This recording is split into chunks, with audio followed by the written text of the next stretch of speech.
Hello everyone, this is Shubham and you are watching Shubh talk. Sanskrit का ये part 2 है, chapter 1 part 2 है। और फर्स्ट लेक्चर में हम लोगों ने स्वर के टाइप तक पढ़ लिया था। मैषा सूत्राणी और उच्चारण स्थानानी के स्वर के टाइप पढ़ा है और उसी का आज पार्ट 2 है, जिसमें व्यंजन के भेद के बारे में बताएंगे। व्यंजन के भेद मतलब कॉन्सोनेंट्स, टाइप ऑफ कॉन्सोनेंट के बारे में बताने वाले हैं। इसमें हम टाइप ऑफ कॉन्सोनेंट में उच्चारण की भिन्नता के आधार पर हम वर्गीकरण करेंगे, क्लासिफिकेशन करेंगे। इसमें आपको देखेंगे स्पर्श 3 टाइप के होते हैं, स्पर्श, अंतः, स्था, ऊष्मा।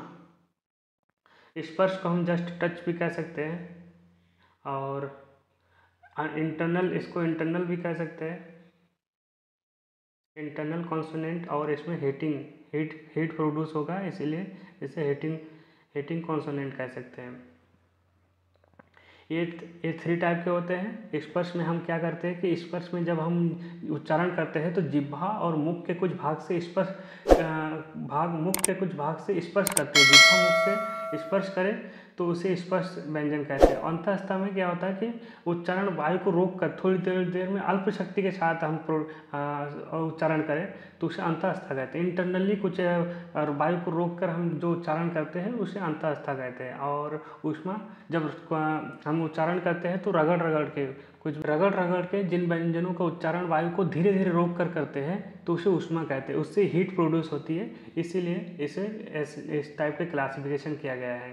तो चलिए आगे चलते हैं, आगे देखते हैं क्या है स्पर्श। स्पर्श क्या कहते हैं, आपको यह श्लोक ज़्यादा इम्पोर्टेंट नहीं है, इसको याद करना या ना करें कोई दिक्कत नहीं। लेकिन कादियो मापसाना स्पर्शा, अर्थात जिन व्यंजनों का उच्चारण करने में जिह्वा मुख के किसी भाग को स्पर्श करती है और वायु कुछ क्षण के लिए रुककर झटके से निकलती है, वे स्पर्श संज्ञक व्यंजन कहलाते हैं। का से लेकर मा तक पर्यंत को स्पर्श संज्ञक कहा है। इनकी संख्या 25 होती है और यहाँ पर 25 के 25 नाम दे रखे हैं। यहाँ पर का वर्ग, चा वर्ग, टा वर्ग एंड ता वर्ग, ये सारे नाम हैं। आपको लिखना भी होगा इसको, ये जर का खा गा खा अंग करके ऐसे माँ तक लिखना है पूरा। इसके बाद आता है अंतःस्थ, इंटरनल जो कॉन्सोनेंट है उसके बारे में। यहाँ पे जिन व्यंजनों का उच्चारण वायु को कुछ रोक कर अल्प शक्ति के साथ किया जाता है, अल्प शक्ति के साथ वायु को रोक कर किया जाए, वे अंतःस्था व्यंजन कहलाते हैं। जैसे एणो अंतःस्था, अर्थात एण या वाराला का जो भी या वाराला हम लोग क्या कहते हैं, इंटरनली साउंड प्रोड्यूस हो रहा है तो इसे अंतःस्था कहते हैं। यहाँ इसकी संख्या 4 होती है। ये ऑप्शनल क्वेश्चन में आ सकता है 4। ये ऊपर जो था 25, स्पर्श में 25 संख्या होती है और अंतःस्था में 4 होती है।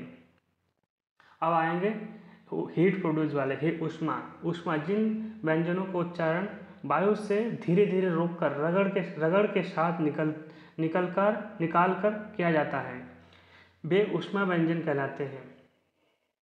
अर्थात छल, शु, पटकड़ी सा, हा ऊष्मा संज्ञक व्यंजन है ये। इनकी संख्या भी 4 होती है, जैसे कि अंतःस्था इंटरनल वाले में था। इसके अतिरिक्त 3 व्यंजन और है जिन्हें संयुक्त व्यंजन कहा जाता है, क्योंकि ये दो व्यंजनों के मूल से बनते हैं। जैसे कि क्षत्रिय, जिसमें क्षत्रिय बनता है वो का और पटकटी सा मिलकर बने, ता और रा मिलकर त्रा बनेगा, जा और उंगा मिलकर ज्ञा बनेगा। तो ये हो गया, ये 3 अतिरिक्त है, इसके बारे में बताना है। और वर्गों के उच्चारण के स्थान आप पढ़ना है। लेकिन उससे पहले कुछ अयोगवाह वर्ण के बारे में बता दूं कि जिसमें हम पहले भी बता चुका हूं कि अनुस्वार जो है वो बिंदी, अगर ऊपर बिंदी लगता है तो उसे अनुस्वार कहते हैं। और उसके अलावा अनुनासिक जो नाक से बोला जाता है, इससे पहले ये जो हमने आपको ये टेबल देख रहे हैं, टेबल आपको दिखा दो, यहाँ पे ये जितने भी वर्ड है ये अनुनासिक, नाक से बोले जाने वाले वाक्य है और वर्ड हैं। तो उसके बाद होता है विसर्ग में आपको बता दिया था कि विसर्ग में 2 बिंदी होगा और उसके साथ विसर्ग के बाद जिह्वा मूलीय से, ये आगे पढ़ेंगे आप जब स्वर का उच्चारण करने वाले स्थान होगा तब। जिह्वा मूलीय से, तो जिह्वा मूलीय में क्या है कि का और खा के आगे विसर्ग का आधा अर्ध विसर्ग के सदृश जो निशान होते हैं, इसी का निशान चिन्ह जो होता है ऐसे करके चिन्ह बनाते हैं, ऐसा तो इसे जिह्वामूलः से अर्ध विसर्ग कहते हैं, इसे अर्ध विसर्ग के नाम से जाना जाता है। और उपपध्मानीय में क्या है कि पा और फा के सामने जो विसर्ग लगता है उसे उपपध्मानीय कहते हैं।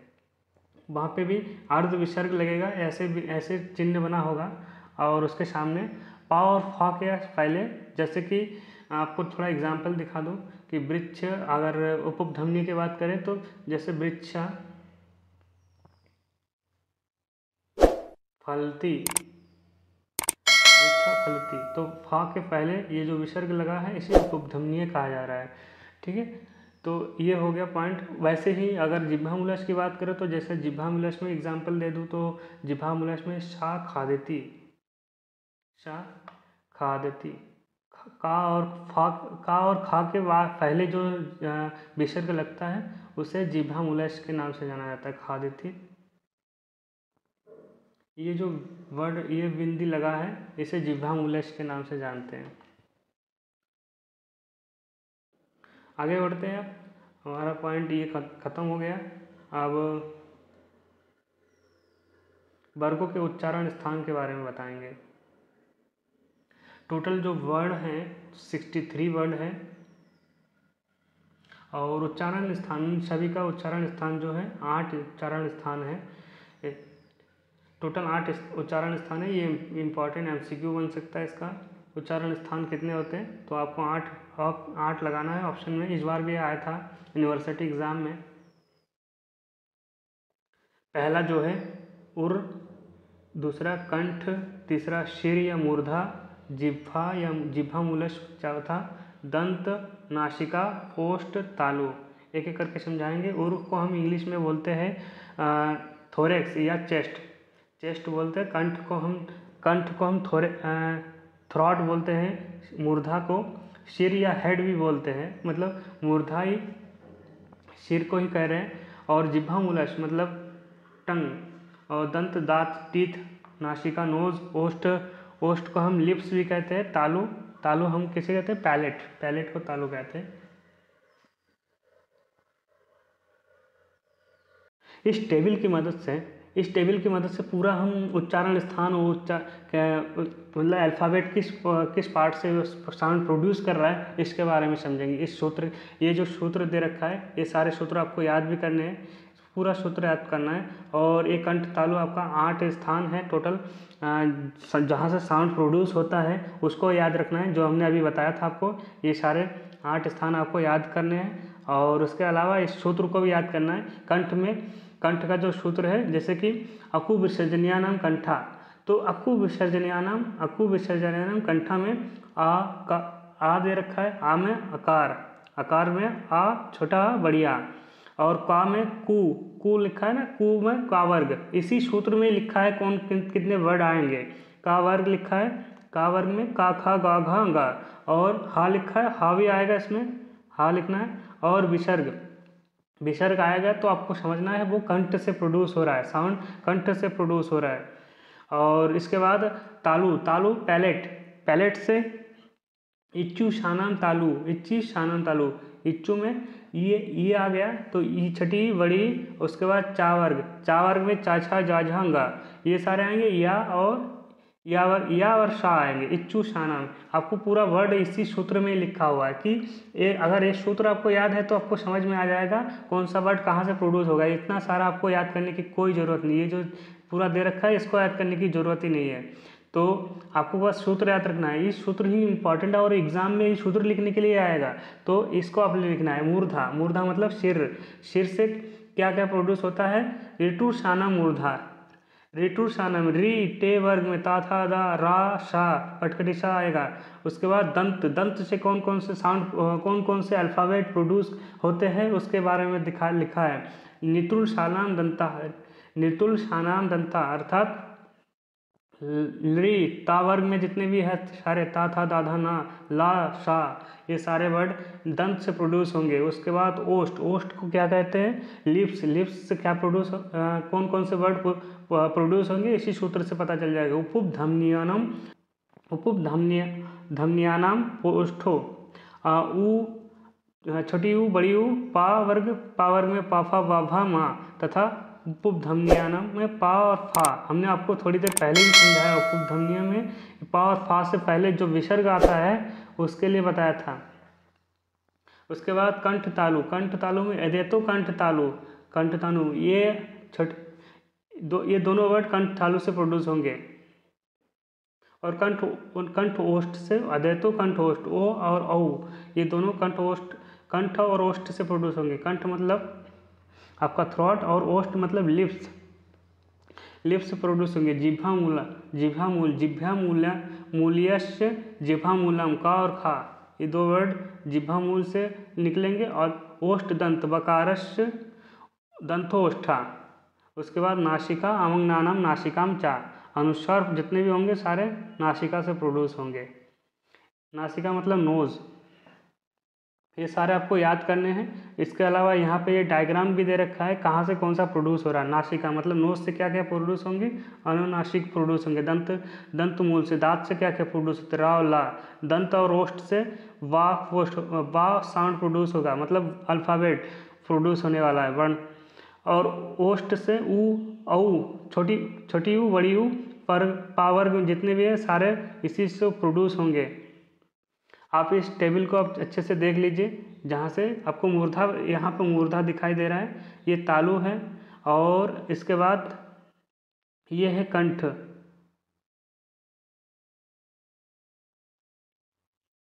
ये जो लोकेशन है कंठ है। नेक्स्ट टॉपिक है वाह्य प्रत्यनानी। अब हम पढ़ेंगे NCSM के सिलेबस के अकॉर्डिंग बाह्य प्रत्यनानी के जो सिलेबस हैं। आगे बढ़ते हैं। वर्णों का अभ्यंतर एवं बाह्य प्रयत्न मतलब एफर्ट, ट्राई करना, प्रयत्न करना, चेष्टा करना। तो इसमें क्या है कि प्रयत्न में क्या है कि ध्वनि का उच्चारण में मनुष्य द्वारा जो प्रयास किया जाता है उसे ही मतलब प्रयत्न कहते हैं, अंत या प्रयत्न कहते हैं, दोनों कह सकते हैं। यहाँ दो प्रकार के होते हैं, अभ्यंतर प्रयत्न और बाह्य प्रयत्न। अभ्यंतर प्रयत्न और बाह्य प्रयत्न। वर्णों के उच्चारण के समय जो अभ्यंतर प्रयत्न मतलब इंटरनल एफर्ट, और बाह्य प्रयत्न मतलब एक्सटर्नल एफर्ट। इंटरनल एफर्ट में क्या होता है कि जैसे उच्चारण के पूर्व मुख के अंदर ही कुछ एफर्ट लगाते हैं तो उससे ही हम अभ्यंतर प्रयत्न कह रहे हैं। और बाह्य प्रयत्न में क्या हो रहा है कि जब हम मुख से कोई वर्ण निकल रहा है तो उस समय जो एफर्ट लगा रहे हैं तो उसे हम बाह्य प्रयत्न कहते हैं। तो आगे बढ़ते हैं, हम देखते हैं अभ्यंतर प्रयत्न के बारे में जाने। यहाँ अभ्यंतर प्रयत्न का अर्थ है कि भीतर या अभ्यंतर प्रयत्न से तात्पर्य उस चेष्टा से है जो वर्णों के उच्चारण से पूर्व मुख के अंदर होती है, मुख के अंदर होती है। इसके अलावा आगे बढ़ते हैं। यहाँ पर अभ्यंतर प्रयत्न में ये टेबल दे रखा है, इसमें आपको ये याद करना है, स्पष्ट करना है। ईषद स्पष्ट, ईषद विवृत,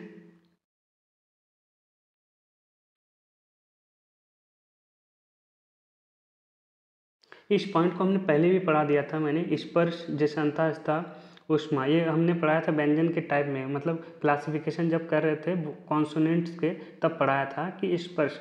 तो इन दोनों का एक ही मतलब हुआ, स्पष्ट या स्पर्श।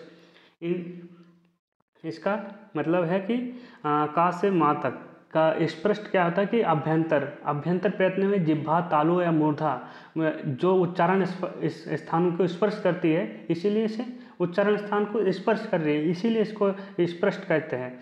और ईषद स्पष्ट में हल्का सा टच करता है, ज़्यादा नहीं, थोड़ा स्पर्श करता हो या छू के चला जाता है, टक से वापस आ जाता है। इस प्रयत्न में जिह्वा का उच्चारण को थोड़ा स्पर्श करती है। इसमें जैसे कुछ एग्जाम्पल है या वाराला, ये सारे ईषद स्पष्ट में आते हैं। अंतःस्था इंटरनली साउंड प्रोड्यूस कर रहा है तो अंतःस्था। और ईषद विवृत में क्या है कि अर्थ थोड़ा थोड़ा मतलब थोड़ा विवृत का अर्थ है, यहाँ खुला हुआ होता है और जिसमें जिह्वा का थोड़ा कम उठाना पड़ता है, कम उठाना पड़ता है, विवर्ण ईषद विवृत में आ जाते हैं। जैसे कि सा, पटकटिसा, सा, हा, ये सारे ईषद विवृत में हैं।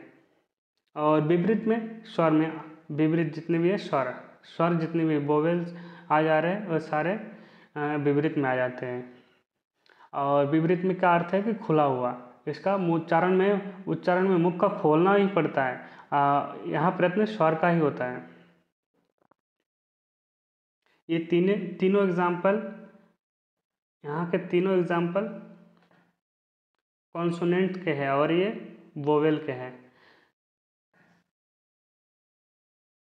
अब हम नेक्स्ट टॉपिक पे जाएंगे। नेक्स्ट टॉपिक में है बाह्य प्रयत्न। बाह्य प्रयत्न में हमने बोला था मुख से जब वर्ण बाहर निकलते हैं तो उस समय उच्चारण की जो चेष्टा होती है उसे बाह्य चेष्टा कहा जाता है या बाह्य प्रयत्न कहा जाता है। और बाह्य प्रयत्न 11 प्रकार के होते हैं।